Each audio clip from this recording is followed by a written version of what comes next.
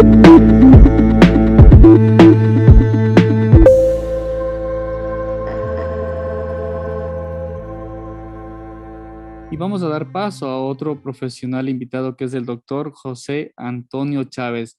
Estimado doctor Chávez, por favor me confirma si está usted con su micrófono ya habilitado para poder continuar con la siguiente conferencia.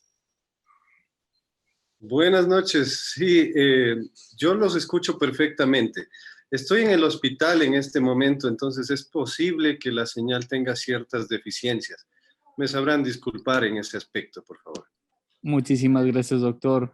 Pues reconociéndole su colaboración e interés a este congreso y a la vez, pues, estimados asistentes, debo iniciar con la presentación de nuestro distinguido profesional invitado, el doctor José Antonio Chávez, quien nos va a dar un tema muy interesante para actualizar nuestros conocimientos en este congreso, que sería hernias de pared abdominal, manejo quirúrgico actual.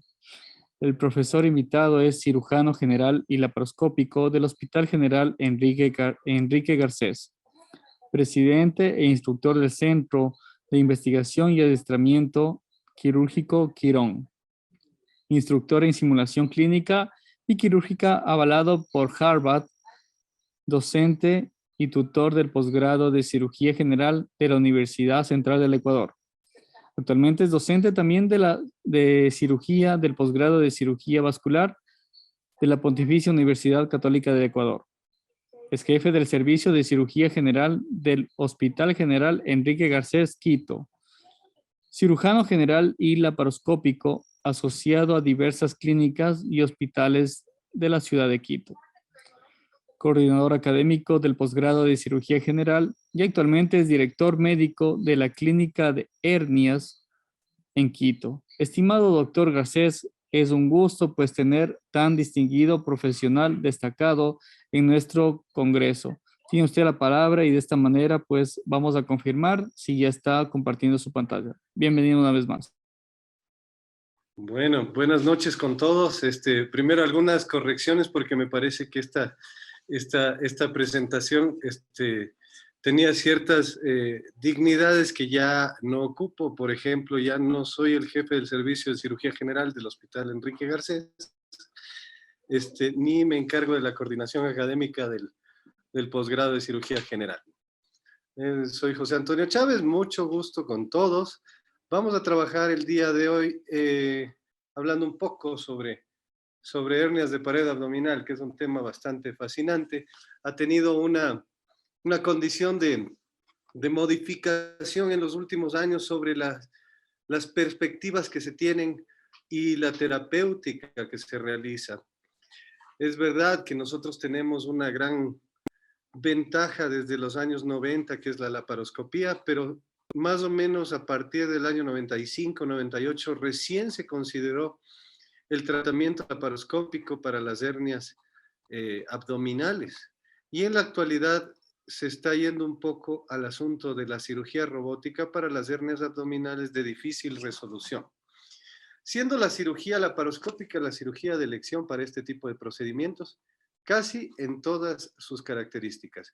El día de hoy vamos a hablar de la generalidad de las hernias de pared abdominal y el día de mañana me voy a permitir presentarles un caso para que vean que todo es posible realmente. Es un caso de una hernia inguinoscrotal gigante, de estas que se veían en la antigüedad, que tuvo una resolución laparoscópica y actualmente el paciente está con una muy eficiente evolución. Entonces, permítanme compartir la pantalla, por favor. Vamos a ver. Claro, doctor, en este momento usted ya puede compartir su pantalla Permítame ver si y es le que ya puedo está. indicar si ya está, sí, efectivamente está confirmado. Podemos visualizar su presentación. Puede continuar, doctor Chávez. Perfecto. Eh, bueno, como les decía, en la actualidad, el manejo quirúrgico de las hernias de pared abdominal básicamente se resume a procurar la vía laparoscópica. Como sabemos en la actualidad, todo lo que es el tratamiento con cirugía mínimamente invasiva tiene muchos mejores resultados que el manejo por cirugía abierta. Por lo tanto, es nuestra obligación formarnos en el aspecto laparoscópico para poderle dar una mejor resolución al paciente, con menor tiempo de recuperación, mayor satisfacción en su periodo postoperatorio y una más rápida incorporación o reincorporación a sus actividades cotidianas, incluido el ejercicio. Bueno, entonces, hablemos de la hernia abdominal.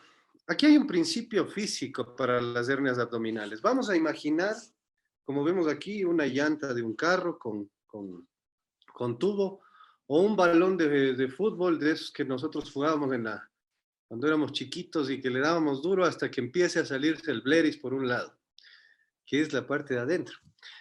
Entonces, tomando en cuenta este principio, vamos a analizar esto. Y aquí hay un principio físico que es la ley de Pascal, o la ley de las presiones parciales de Pascal, que se resume básicamente en lo que vemos.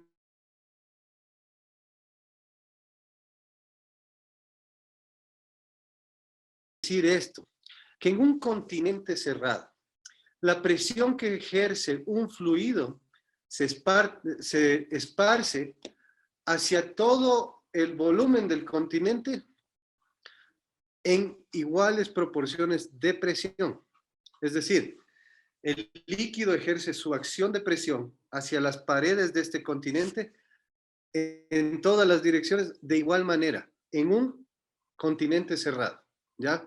Entonces imaginamos la pelota de fútbol, que está totalmente cerrada, hermética, que tiene el bleris adentro, o imaginamos la llanta que también está totalmente hermética y que tiene el tubo adentro. Ahora imaginemos por un momento que en determinada circunstancia se pierde la solución de continuidad de este balón, de esta llanta, o para efectos prácticos de la pared abdominal. Cuando ocurre esta situación, es cuando empieza a protruir la herniación, ¿sí? Entonces, esto es lo que yo le llamo el principio de la llanta, y es una estrategia muy adecuada para poder explicar qué es lo que pasa con una hernia. Si tenemos un sitio en toda la cavidad abdominal con mayor debilidad de la pared, entonces, sin duda alguna, por ahí es por donde va a aumentar la presión y va a producir la protrusión de todo lo que esté dentro de la cavidad abdominal. La presión intraabdominal normal es subatmosférica y puede llegar hasta 5 o 6 milímetros de mercurio. Ahora, tomemos en cuenta también que cualquier situación que incremente la presión intraabdominal puede tener una relación directa con el incremento de la posibilidad de que haya hernias.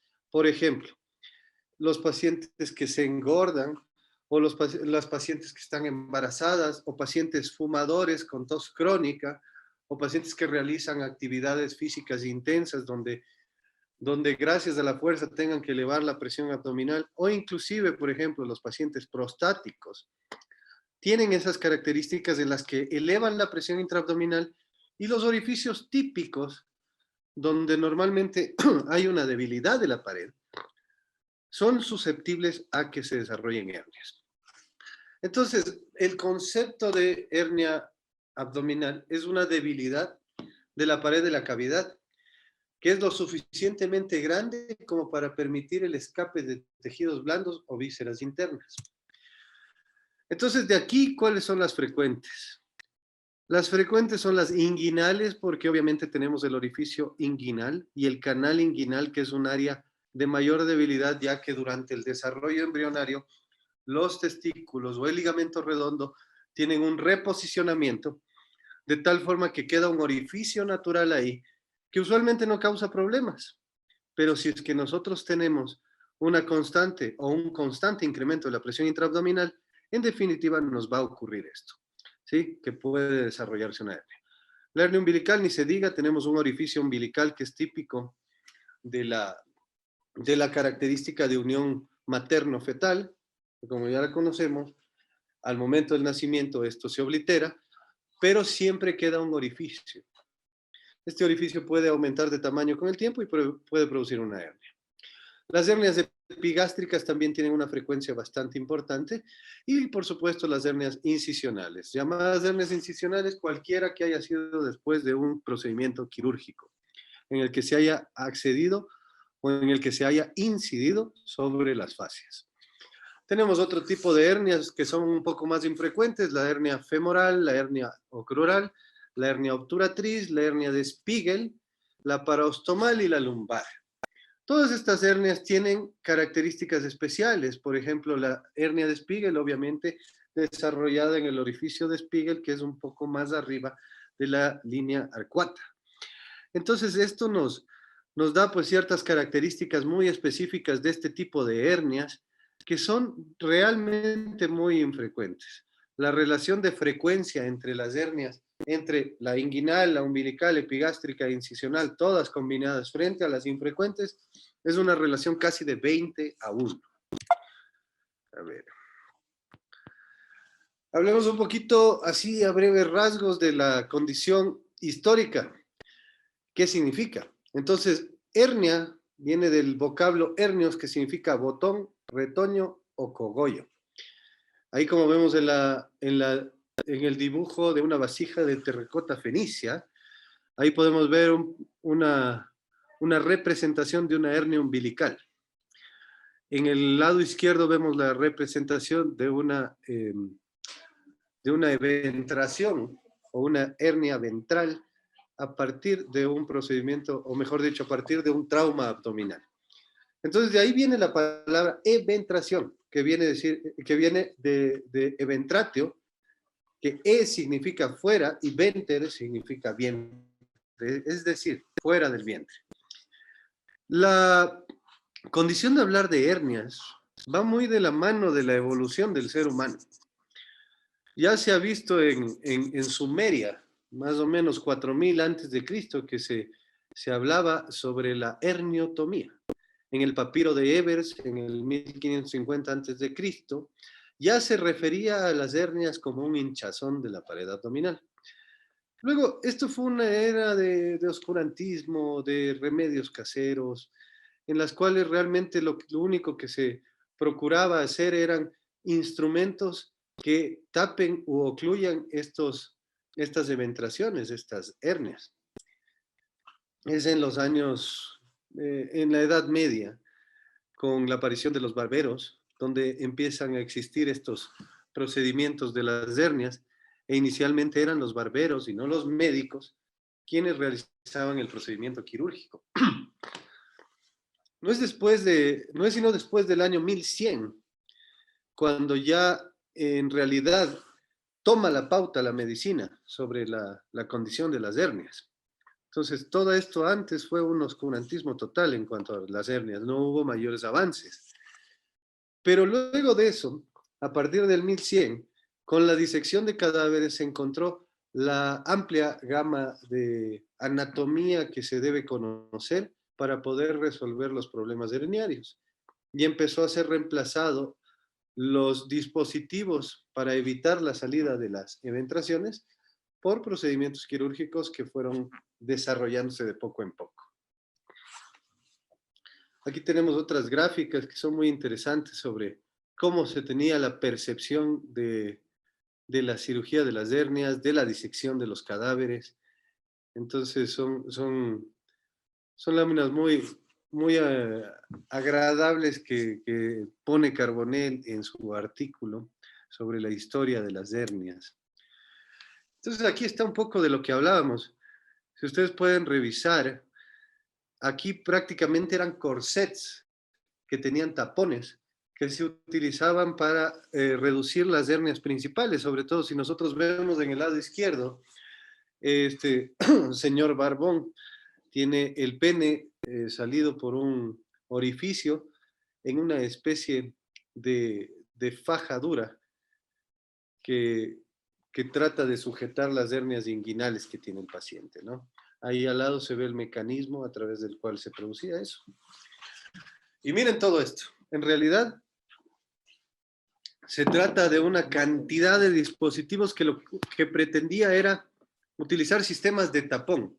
Si ustedes revisan cada uno de las imágenes que estoy presentando ahí, se puede ver que prácticamente son como tapas sifones, casi todos, con correas, sin correas, con diferentes mecanismos de oclusión, que cumplían de cierta manera la función, pero que no resolvían el problema y que podían complicarlo de hecho, porque la probabilidad de encarceración y estrangulamiento era mayor. Ahora hablemos un poco sobre la anatomía de la hernia y sobre todo de la hernia inguinal. Para hablar de hernias abdominales, la joya de la corona, sin duda alguna, es la hernia inguinal. Es la que más determina un estudio adecuado de la anatomía de la región, la visualización, la imaginación y luego el aprendizaje de esta zona tan importante. La zona inguinal, sin duda alguna, tiene su importancia. Tenemos ahí la bifurcación de vasos importantes que van hacia la pierna, hacia el muslo, y luego hacia la pierna. La importancia de estos elementos vasculares hace que nosotros debamos tener bastante cuidado, ¿sí? Entendiendo a la zona inguinal como una zona de un cono invertido hacia abajo, ¿sí? Con vértice hacia adentro, hacia abajo y hacia atrás, y hacia adelante, perdón. Y la base hacia afuera, hacia arriba y hacia atrás. Esa es la característica del famoso conducto inguinal. Este conducto inguinal alberga el cordón inguinal, el cordón espermático, o en el caso de las mujeres, el ligamento redondo. ¿Sí? Entonces aquí tenemos más o menos una estructura sistemática, un esquema de lo que constituye la región inguinal. Por la mitad de la región inguinal pasa obviamente el ligamento inguinal, que es en la mayor parte de los casos el límite inferior de nuestra disección. Por debajo del ligamento inguinal, toda hernia que aparezca por debajo de esta tiene la posibilidad de ser crural u obturatriz. Si esta hernia está en los vasos femorales, entonces estamos hablando de la hernia crural o femoral. ¿Sí? Si está en cambio por arriba del ligamento inguinal, debemos de tomar en cuenta otras características. Entonces, tomemos en cuenta que el recuadro que hemos hecho, ese esquema que está en el lado derecho de la presentación, corresponde al conducto inguinal, donde tenemos un orificio interno o profundo y un orificio externo o superficial. Entonces, tomemos en cuenta que esto es del lado izquierdo que es un área inguinal izquierda, ¿ya? Entonces, el posterior, como hablábamos, está hacia arriba, hacia atrás y hacia afuera. Entonces, por ahí es por donde transcurre el cordón espermático o el ligamento redondo hacia el orificio anterior. Entonces, tomando en cuenta que la parte superior corresponde a la extensión aponeurótica del oblicuo mayor, mientras que la parte inferior corresponde al área del músculo transverso profundo del abdomen. Ese es entonces hablamos de techo, oblicuo mayor, piso transverso del abdomen. La parte interna corresponde al mal llamado tendón conjunto y la parte externa corresponde al ligamento inguinal. Entonces, ya teniendo en cuenta estas condiciones, tenemos que entender que este conducto inguinal, cuando tenemos una protrusión de la hernia, se lo hace a través del orificio posterior, y si es que ocurre de esa manera, con una dilatación del orificio posterior y posterior protrusión de la hernia, esto se llama una hernia indirecta.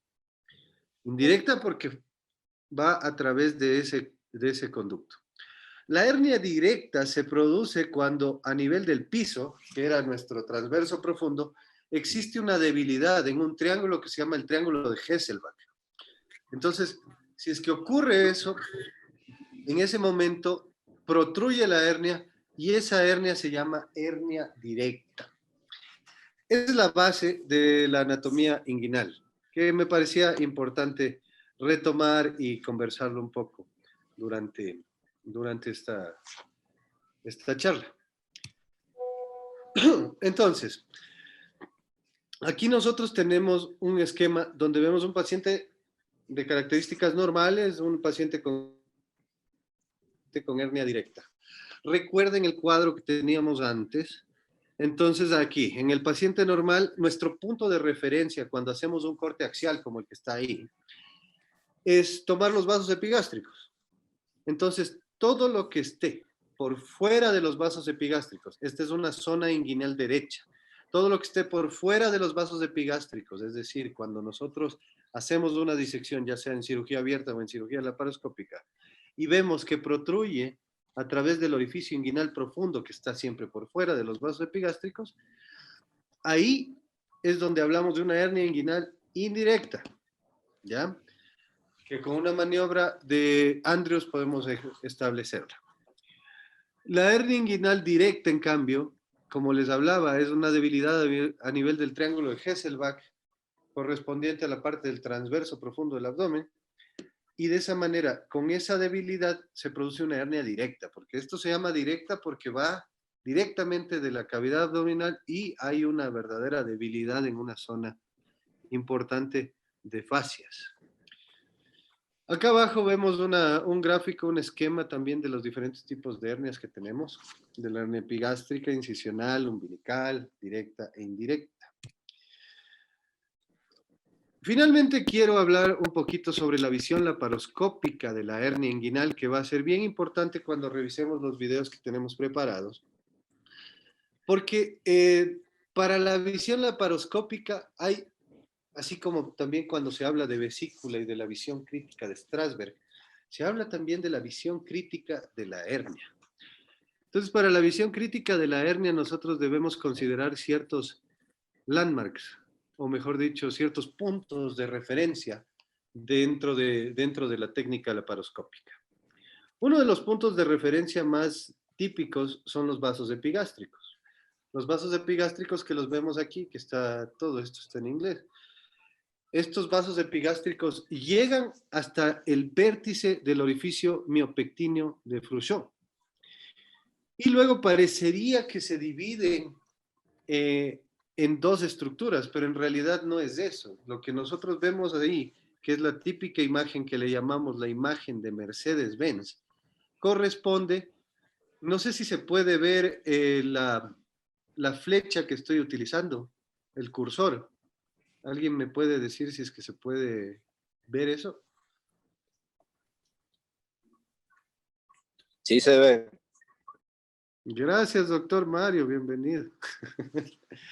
A ver, entonces aquí tenemos los vasos epigástricos que nos forman una especie de signo de Mercedes-Benz. Claro, el doctor Mario ya ahondará también en eso cuando hable más de la hernia inguinal. Nosotros vamos a mencionar rápidamente solamente esta estructura. ¿Por qué? Porque es importante tomar en cuenta que los vasos deferentes, o mejor dicho, el conducto deferente no tiene el mismo trayecto que los otros elementos del cordón espermático, pero a nivel del orificio inguinal profundo ya se unen y forman una sola estructura que sale, que migra a través del orificio inguinal profundo y pasa por el orificio inguinal superficial. Entonces, como podemos ver aquí, tenemos una relación anterior y una relación posterior. Entonces, cuando hablamos de la relación anterior, hablamos de que todo lo que hagamos nosotros por arriba es bastante seguro, mientras que posterior es un poco más peligroso. ¿Por qué? Porque entre los vasos deferentes y los vasos espermáticos tenemos, por ejemplo, estructuras como las arterias ilíacas, o los vasos ilíacos, mejor dicho, que están aquí, que los vemos un poquito como hinchaditos con respecto a las estructuras adyacentes. Y claro, a nivel del pubis, también tenemos estructuras importantes como la corona mortis que tienen una gran cantidad de probabilidad de ser lesionadas durante el procedimiento si es que no se toman las precauciones debidas y ocasionar un problema muy severo para el paciente. Entonces, todo lo que sea posterior es de andar con cuidado y todo lo anterior andamos seguros. a nivel medial y a nivel lateral, ¿no? Tomando en cuenta de los vasos epigástricos. En nivel lateral, como ustedes ven, en este caso, este paciente tiene una hernia inguinal indirecta, porque vemos aquí una zona de debilidad. Cuando normalmente nosotros vemos un orificio por fuera de los vasos epigástricos, hablamos de una hernia inguinal indirecta. Y cuando vemos un defecto por dentro de los vasos epigástricos, entonces hablamos de una hernia inguinal directa. Eso hace que se divida en varios triángulos. Tenemos el triángulo de las hernias directas, que es el D, el de las indirectas, que es el I. Los vasos epigástricos son nuestra referencia, y aquí tenemos el ligamento inguinal como referencias también para determinar por debajo y hacia adentro las hernias femorales, y dos triángulos importantes que hablábamos del conducto deferente y los vasos espermáticos, y en el centro de esto que se encuentra la arteria ilíaca. Sí, la arteria ilíaca. Entonces, a esto se lo conoce como el triángulo de la muerte o el triángulo de Doom. Y por fuera de los vasos espermáticos y entre la cresta ilíaca y los vasos espermáticos se ubican lo que se llama el triángulo del dolor por la pasada de los paquetes femorocutáneo y los paquetes del femorocutáneo y del hilio hipogástrico. Bueno, aquí vemos una visión laparoscópica que más o menos hace referencia a lo que nosotros ya vimos en el esquema anterior. Ahora, hablemos un poco de las diferentes técnicas ya para ir metiéndonos un poco más hacia el manejo quirúrgico actual. Primero vamos a hablar sobre la hernia inguinal en técnica abierta. Esta es la posición del paciente, tenemos el anestesiólogo, se puede hacer con anestesia local, anestesia raquídea o anestesia general. Entonces eso ya depende mucho de la preferencia de los actores quirúrgicos y del paciente. Y aquí vemos en el lado derecho, vamos a hacer la simulación de que se está operando el lado derecho. Entonces el cirujano está en el lado derecho junto con la enfermera y los ayudantes en el otro lado. Esta es la técnica normal.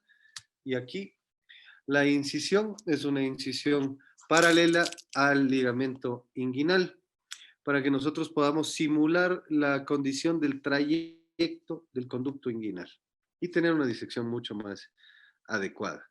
Hay diversas técnicas. También tenemos la técnica preperitoneal. La técnica que estamos presentando a continuación es la técnica supraponeurótica, o mejor dicho, la técnica típica de reparación de las hernias inguinales, que involucra no llegar al preperitoneo, sino trabajar en el contexto de las regiones supraponeuróticas. Hay otra técnica también que se utiliza con mucha frecuencia, que es la técnica de Estopa y de Riñó, que son dos técnicas que permiten un abordaje preperitoneal bilateral y que son bastante utilizadas cuando no hay la posibilidad laparoscópica. En la actualidad, estas son las técnicas que fundamentaron la técnica laparoscópica y que le han dado la valía.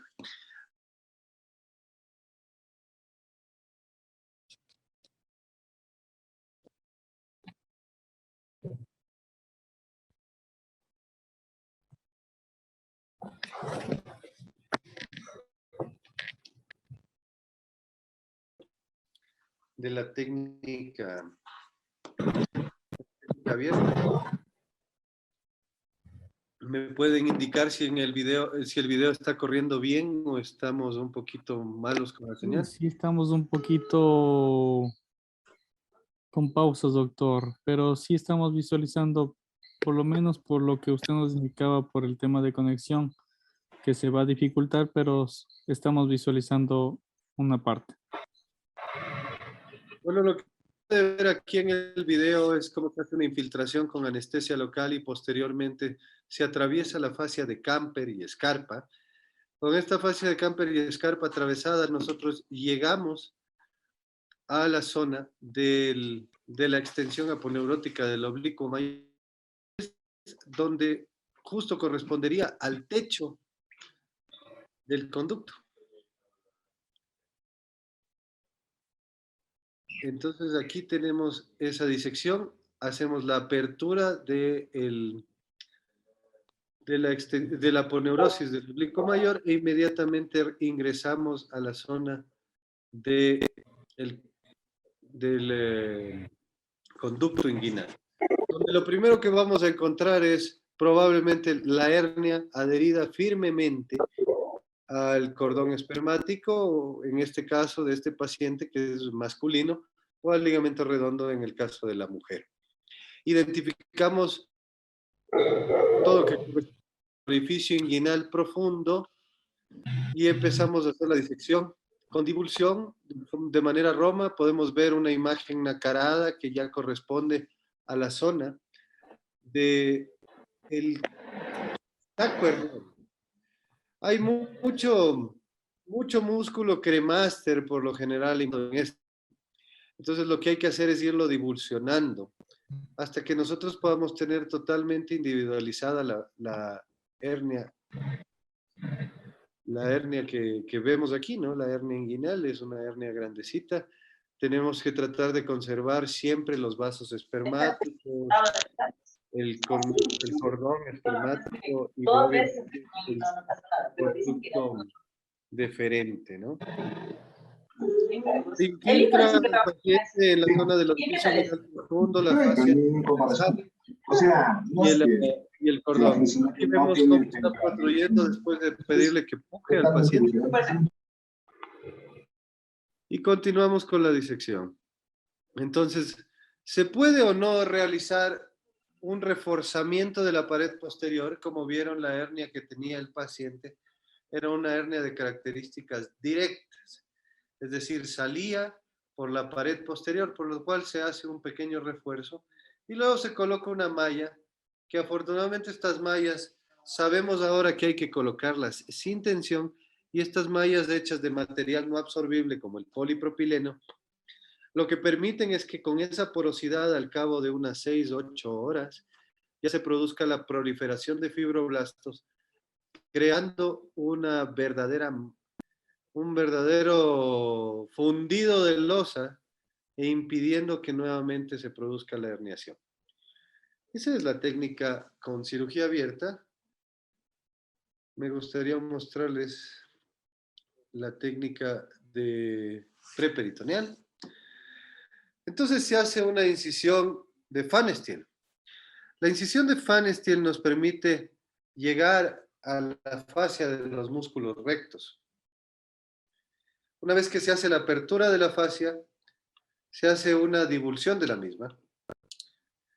Y luego, de esa manera, a través de la divulsión y la llegada al espacio preperitoneal, inmediatamente procedemos a localizar los vasos epigástricos y localizamos de igual manera los cordones, el cordón derecho y el cordón izquierdo.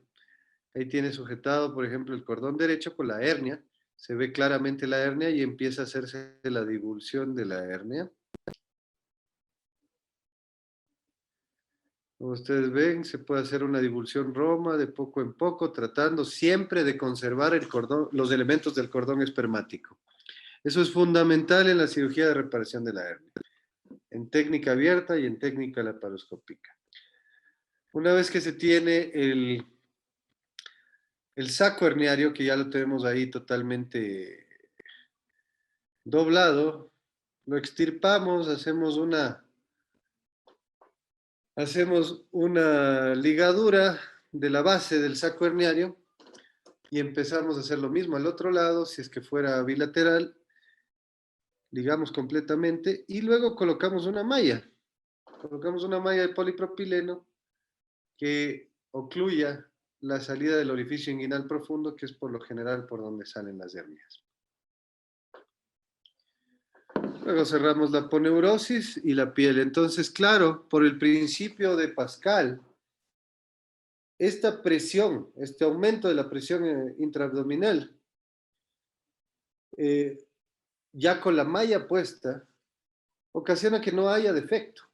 Y de hecho, la condición preperitoneal de la colocación de la malla hace que esta malla no se mueva. Ahora, con la técnica laparoscópica cambian un poco las cosas. Hay que entender que en la técnica laparoscópica nosotros tenemos que tratar de hacer dos cosas, la triangulación o la sectorización. La triangulación corresponde a nosotros trabajando en una especie de triángulo con respecto al objetivo. Es decir, si son los orificios inguinales, por ejemplo, en este caso, los que en los que vamos a trabajar, entonces necesitamos colocar nuestra torre de laparoscopía en congruencia con eso, tratando de formar un rombo. Para la compensación de esto, hacemos una inserción del trocar a nivel epigástrico, del trocar de visión laparoscópica, y dos trócares de 5 milímetros en los flancos, flanco derecho y flanco izquierdo, procurando que no estén a la misma altura, sino que uno esté más arriba que el otro, para poder hacer la compensación de esa triangulación de manera adecuada. Aquí tenemos un video de una hernioplastia transabdominal preperitoneal. Entonces, el repliegue umbilical es uno de los puntos claves en los que nosotros trabajamos. Hacemos una disección amplia que va a 2 centímetros máximo por debajo de la implantación de los ligamentos umbilicales medianos y medios. Aquí, por ejemplo, se ha hecho una con bisturí ultrasónico. Se puede utilizar elementos de electrocauterio, ligasure, bipolar. Hemos elegido el bisturí ultrasónico por sus características bastante agradables para la detección y el sangrado mínimo que produce esto, ¿no? Entonces se hace una apertura de todo el peritoneo y se llega al espacio preperitoneal. Una vez que hemos llegado al espacio preperitoneal, empezamos a hacer la divulsión adecuada. Se va trabajando con movimientos de tracción y contratracción, tratando siempre de mantener la menor cantidad de sangrado posible, no siempre siendo posible esto gracias a que son zonas altamente vascularizadas. Aquí nosotros vemos que solo con una divulsión ya hemos podido localizar los elementos que corresponden al orificio de Fruscio. Entonces ahí vemos con la divulsión cómo hemos tomado con la mano izquierda el cordón espermático y que en la parte derecha de esto se puede ver la herniación fácilmente. Por debajo de la herniación, si ustedes se dieron cuenta, había un latido que corresponde al latido de la arteria ilíaca. Por eso la importancia de trabajar con bastante motricidad fina en ese sector. Hemos tomado ahí, se puede ver se puede ver cómo se manipuló el conducto deferente y en el lado izquierdo tenemos todavía tomado el cordón espermático, tratando de divulsionar y de reducir el saco inguinal indirecto que tiene. Entonces hacemos una maniobra que se llama peritonización y reducción del saco, y luego hacemos otra maniobra que se llama parietalización del conducto deferente. Vemos ahí el lipoma preherniario, en cómo sale el lipoma. Y de esa manera prácticamente quedamos con los landmarks, como les decía, que son los puntos de vista, las zonas claves para nosotros. Aquí es importante algo que me gustaría que vuelvan a verlo. Esta imagen de aquí, que corresponde al pubis, es lo que se conoce como el faro de la laparoscopía. El faro de la laparoscopía en la cirugía de hernia inguinal nos da la característica de entender hasta dónde tenemos que llegar en la disección medial. Una vez que veamos esta zona nacarada, brillante, ahí es donde debemos detenernos. Hacemos lo mismo en el lado izquierdo. Hacemos la reducción también del saco herniario y dejamos las estructuras como el cordón, que está aquí, y el conducto de... ¿Para qué? Para hacer la colocación de la malla como nosotros la hemos aprendido, que es una malla que tiene un flap. Este flap permite que cuando se realice la colocación no necesitemos, sino miren aquí, se está colocando por detrás del cordón, pero por delante del conducto deferente, se coloca una parte de la malla y la otra, ese flap, se lo coloca por el mismo sector, de tal forma que cuando nosotros extendemos finalmente la malla, lo que ocurre es que se fija tranquilamente y se ocluye el orificio donde estaba la hernia. Importante también colocar la malla 2 centímetros por debajo del pubis, tal como se lo está haciendo ahí en el video. Y luego extendemos, simplemente no la movilizamos mucho, sino que la extendemos. Eso es lo que hacemos. Al un lado, como ustedes ven, puede quedar tranquilamente todo el orificio cubierto. Siempre ver que la malla quede lo más extendida posible. No necesitamos que esté a tensión. Y ya es de elección del cirujano si es que quiere o no colocar tackers, que son una especie de tornillos que colocamos para sujetar la malla hacia la parte superior.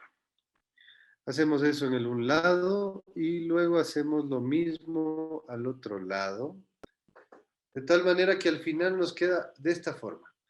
Corregido el defecto, puesto las mallas y gracias a nuestra ley física, esas mallas no deberían moverse. Posteriormente hacemos el cierre del peritoneo con una sutura no absorbible. Terminamos haciendo esto.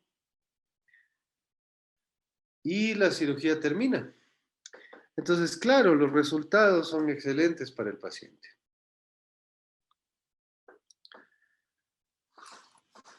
Vemos que la malla no esté en contacto con las vísceras y ese es el procedimiento finalmente. Ahora, vamos a ver. Para la totalmente extraperitoneal, esta técnica laparoscópica involucra realizar maniobras de sectorización. Ponemos en una misma línea todos los trócares, trabajando con el trócar de visión a nivel infraumbilical y llegando al espacio preperitoneal. Lo importante de esta técnica es que nosotros no utilizamos la entrada hacia la cavidad intraabdominal, sino que creamos este espacio virtual en el preperitoneo a través de una divulsión que puede ser con un balón, puede ser con diferentes técnicas, pero que usualmente tiene toda una alternativa de crear un espacio virtual que no existe. No es como la cavidad abdominal. Entonces, es mucho más pequeño, es mucho más complejo, es una cirugía que demanda más experticia por parte del cirujano. Por lo tanto, esta es una segunda etapa de la cirugía transabdominal preperitoneal o la hernioplastia laparoscópica. Ahora en la actualidad se utiliza sistemas de Extended TEP o Extended TAP, que significan procedimientos más extendidos, donde se empieza la disección desde la región epigástrica, haciendo mucho más fácil la identificación de los elementos, las estructuras y por supuesto la creación del espacio virtual. Siendo más grande la creación del espacio virtual, los resultados son sin duda mejores. Para la técnica laparoscópica, en este caso, el cirujano se ubica a nivel del sitio de la sectorización. El camarógrafo, la persona que está dando la cámara, estará en la parte derecha del cirujano y la enfermera en el lado izquierdo. Vamos a ver rápidamente. Quirón presenta la colocación de una hernioplastia por técnica TEP. Se hace una divulsión del espacio preperitoneal, se lo hace en este caso digital, como ustedes ven, se toma con unos hilos la referencia de la poneurosis para poder tener mejor agarre.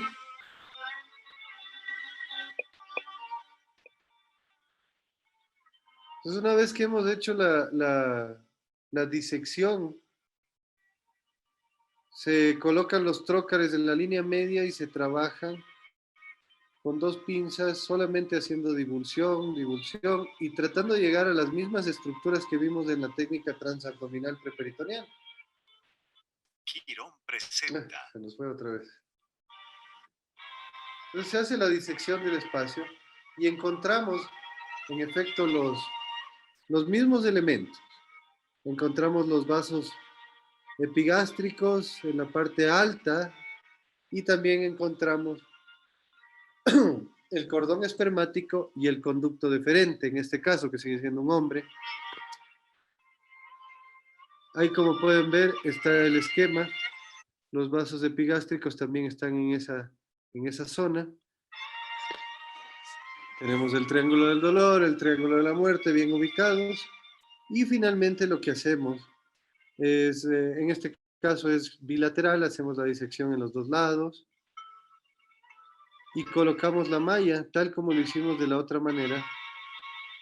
Voy a pasar esto rápido porque ya vimos en la anterior. Se hace la colocación de la malla.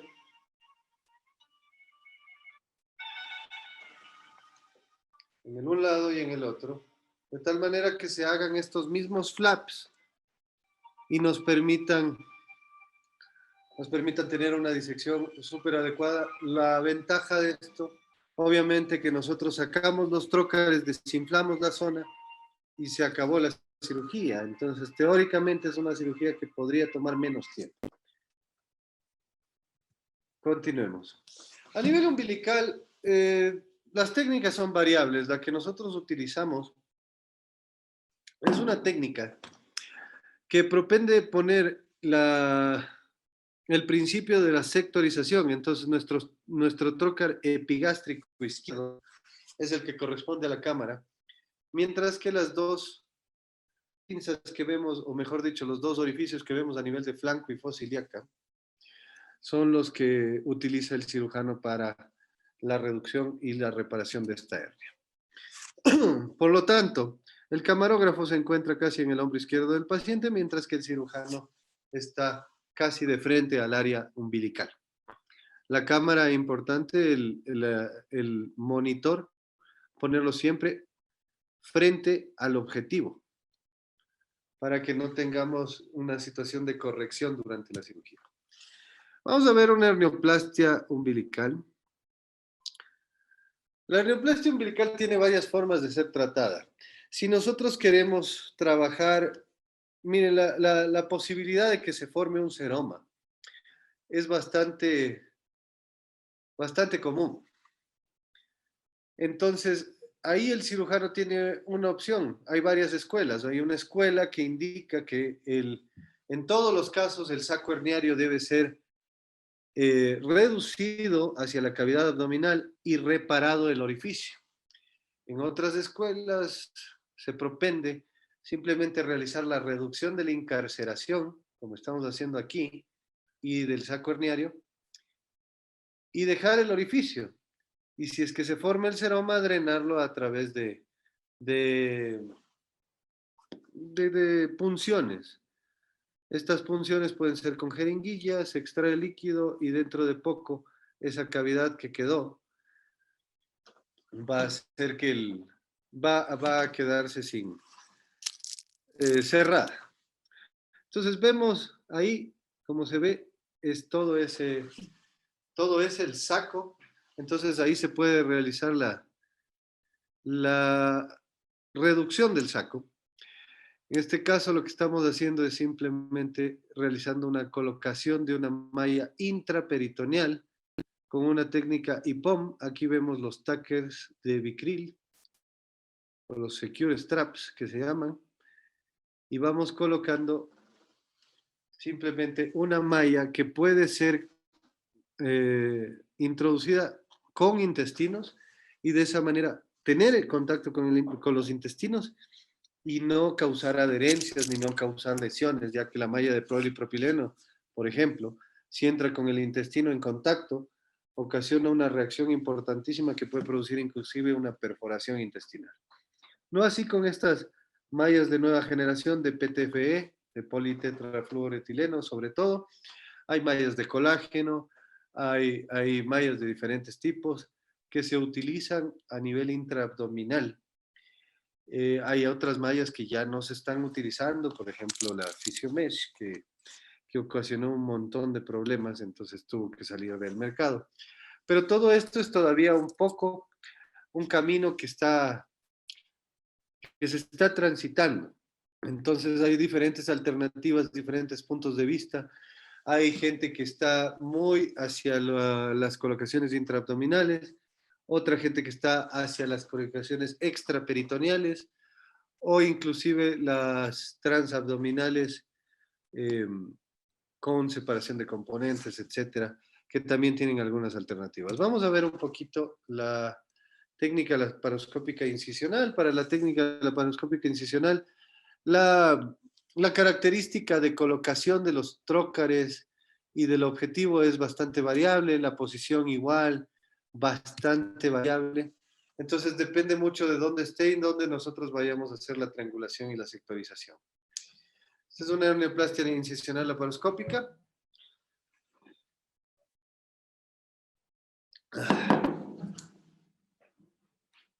Aquí vemos que es un paciente que ya ha sido, de hecho, intervenido. Como vemos ahí, hay una gran cantidad de Tuckers.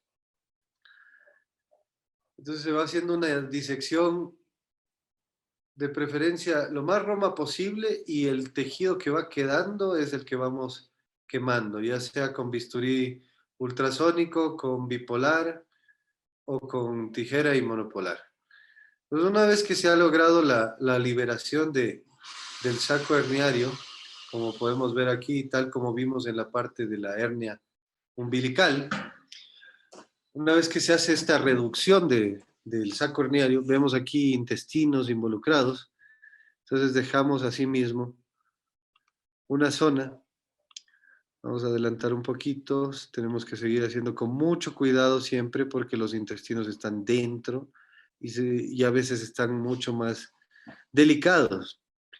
Entonces vamos de poco en poco haciendo la disección hasta que finalmente nos quedamos con todas las estructuras y el saco ahí. Entonces, este saco gigantesco definitivamente va a formar un seroma. Entonces, como vamos a tener un seroma más o menos, miren, si el orificio es de 3, 4 centímetros, entonces estamos hablando de un saco herniario de al menos unos 8 a 10 centímetros, ¿ya? Así que lo que hacemos es, con pequeñas incisiones alrededor del saco herniario, utilizando un sistema de Carter-Thomason y un etibón, podemos atrapar hilos el orificio. Esto nos disminuye la probabilidad de seroma, pero no nos elimina. Así que siempre hay que tomar en cuenta el riesgo-beneficio, si es que vale la pena. Una vez que se ha hecho todo eso, se cierra, cerramos el defecto y colocamos la malla. Esta es una malla de Medtronic. Es una malla que tiene una parte de polipropileno, que es la que va hacia la pared abdominal, y otra malla de PTFE condensado que va hacia los intestinos. Con el mismo sistema de fijación o con tackers podemos hacer esto o la combinación de los dos. Estos son tackers de titanio. Estos tackers de titanio no son reabsorbibles como los de Vicryl. Y claro, puede determinar un dolor prolongado y un dolor a nivel abdominal prolongado producto de esto, ¿no? La Sociedad Europea de Hernias tiene en la actualidad la clasificación que es prácticamente mandatoria para las hernias de la pared abdominal. En el caso de la hernia inguinal, tenemos las, la clasificación entre 0, 1, 2 y 3 para determinar si es primario recurrente, lateral, medial o femoral. Esta era la clasificación que se utilizó, la clasificación de Nijus, que de hecho se sigue utilizando con bastante frecuencia en el área quirúrgica. Más o menos lo que estábamos hablando sobre de dónde salen las hernias. La hernia tipo 1 es una hernia por deslizamiento, la hernia tipo 2 es una hernia indirecta pura. La hernia tipo 3, en cambio, tenemos dividida en 3 características, que es la directa, que es la 3A, o sea, la que sale a través del triángulo de Hesselbach, la hernia indirecta o en pantalón, que es la que está combinada la hernia indirecta y también la hernia directa. Entonces eso produce una hernia inguinoescrotal o una hernia en pantalón.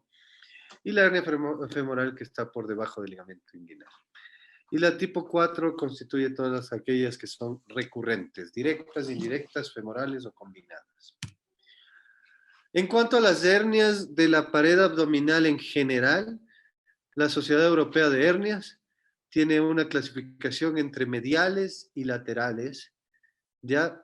Y de acuerdo al lugar donde se ubican. Subsifoideas, epigástricas, umbilicales, infraumbilicales, suprapúbicas, subcostales en los flancos, ilíacas o lumbares.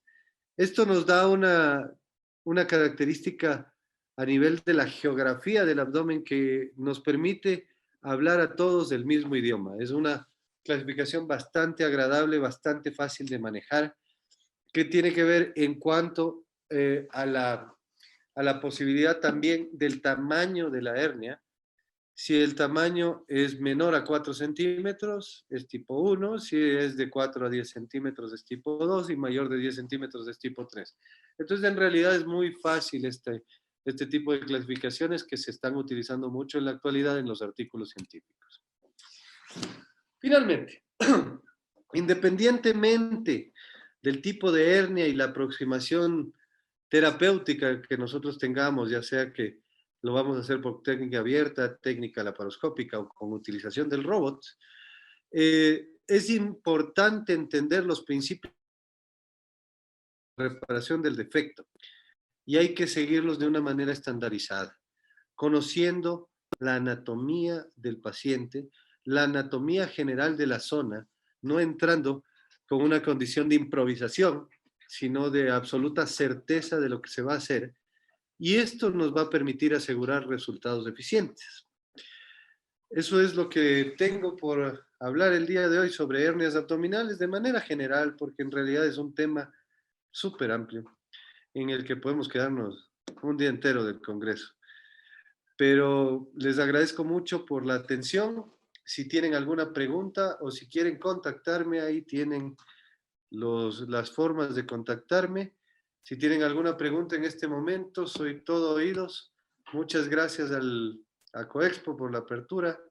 Siempre encantados de participar en sus charlas de educación médica continua.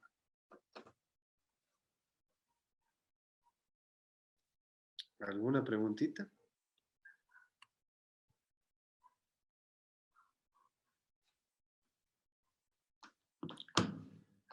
Bien, estimado doctor, queremos agradecer y felicitar su conferencia. Es para nosotros un gusto contar con tan distinguido profesional, eh, reconociendo pues su brillante exposición. Para todos los asistentes, es importante realizar las preguntas correspondientes mediante el chat, como se les había indicado, para poder realizar mediante la conferencia que haya expuesto, pues no quedar ninguna falencia. Esperamos unos minutos, doctor. Claro, encantado. Si no se les ocurre ahora, tenemos mañana también para conversar un poquito, que vamos a hablar sobre el tema de las hernias inguinales gigantes. Buenas noches, doctor. ¿Cuáles son las hernias que más se complican y necesitan cirugía urgente? Estimado doctor, si nos puede ayudar con esa pregunta, muchísimas gracias. Bueno, todas las hernias tienen la probabilidad de complicarse. Con menos frecuencia las hernias incisionales que el resto. Sin embargo, por las características típicas y por la casuística que se ve a nivel mundial, las hernias umbilicales y las hernias inguinales son las que por lo general tienen mayor índice de complicación. ¿Qué es lo que pasa realmente? Lo que pasa es que el paciente dice, bueno, esto es una hernia, no pasa nada. Lo que no toma en cuenta es que puede haber un pinzamiento o una incarceración y estrangulación de un intestino. Eso es una condición catastrófica para el paciente, no le da más de 24 horas para poder actuar y claro, ahí es donde necesitamos una cirugía urgente.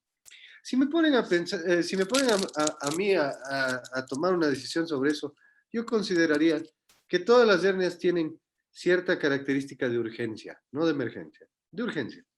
Porque una vez detectadas y una vez que se producen estas molestias y que se ve que hay incarceración que se están atrapando elementos importantes en las hernias, deben ser tratados, porque la condición de una necrosis intestinal por una hernia en este siglo XXI no debería ser permisible, con todas las características del sistema de salud que tenemos, ya sea público o privado.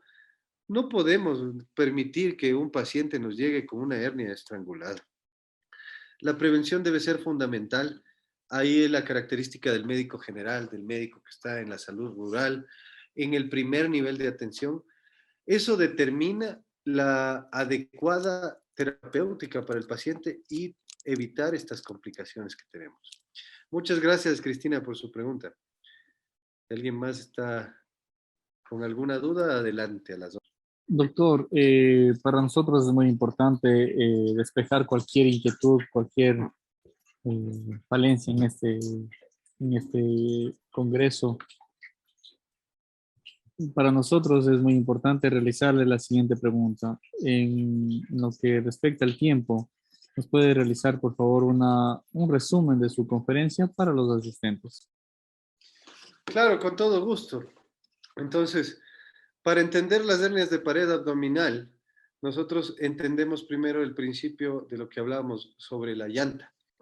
Es un principio de una ley física en la cual en un continente cerrado las presiones que ejercen los líquidos hacia las paredes se dividen en iguales direcciones. Si tenemos una debilidad, por ese sitio es donde va a protruir las hernias. Las principales hernias que tenemos son las hernias inguinales, las hernias umbilicales, epigástricas e incisionales. Con menos frecuencia se ven hernias femorales, crurales, obturatrices y etcétera. Con respecto a las técnicas que se pueden utilizar en la actualidad, son diversas, está muy difundida la técnica abierta, casi todos los cirujanos lo pueden hacer, y la técnica laparoscópica requiere un poco más de adiestramiento ya que constituye una cirugía laparoscópica avanzada, pero con mejores resultados para el paciente. En todos los tipos de intervenciones. En la actualidad, la técnica laparoscópica es prácticamente el gol estándar de casi todos los procedimientos, lo que varía un poco es el abordaje, si es extraabdominal o intraabdominal. Y asimismo la colocación de las mallas son extraabdominales o intraabdominales.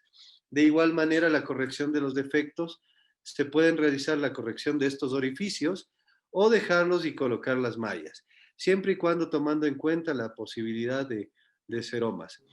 La cirugía robótica de hernias se está realizando en la actualidad con bastante frecuencia para casos bastante complejos, por ejemplo, casos de pérdida de domicilio abdominal. Sin duda alguna, es necesario que los cirujanos en la actualidad se formen para el procedimiento mínimamente invasivo, tratando no de dejar a un lado el procedimiento abierto, sino dejándolo como una última opción, ya que el procedimiento laparoscópico o el procedimiento robótico está teniendo resultados bastante favorables y la técnica ha mejorado significativamente. Estimado doctor, muchísimas gracias. Una pregunta personal. En lo que se respecta a su vida profesional, ¿cuáles serían las recomendaciones como hernias complicadas en lo que de lo que usted ha tratado, alguna experiencia, pues para poder nosotros como estudiantes que estamos en la medicina, poder recopilar esos datos? Bueno, todas las hernias tienen, bueno, para mí todas las hernias tienen su encanto.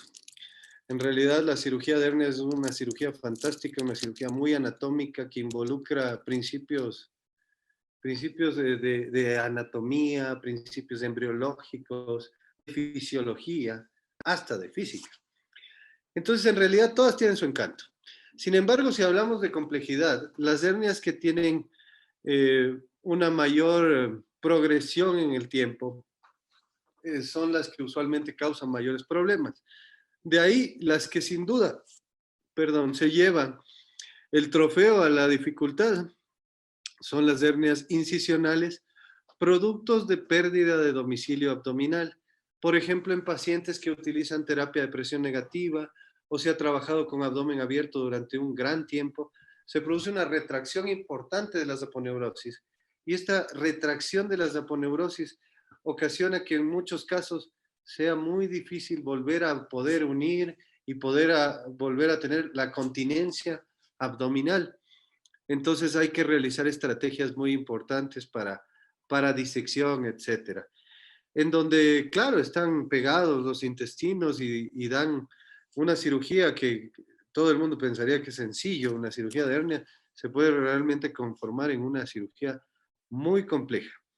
Entonces, en realidad, yo podría decirle que el abordaje extraperitoneal de estas hernias con pérdida de domicilio abdominal son las que nos conllevan mayor dificultad, mayor experticia y mayor movimiento fino a nivel quirúrgico para poder tener buenos resultados y no sufrir una lesión durante la cirugía.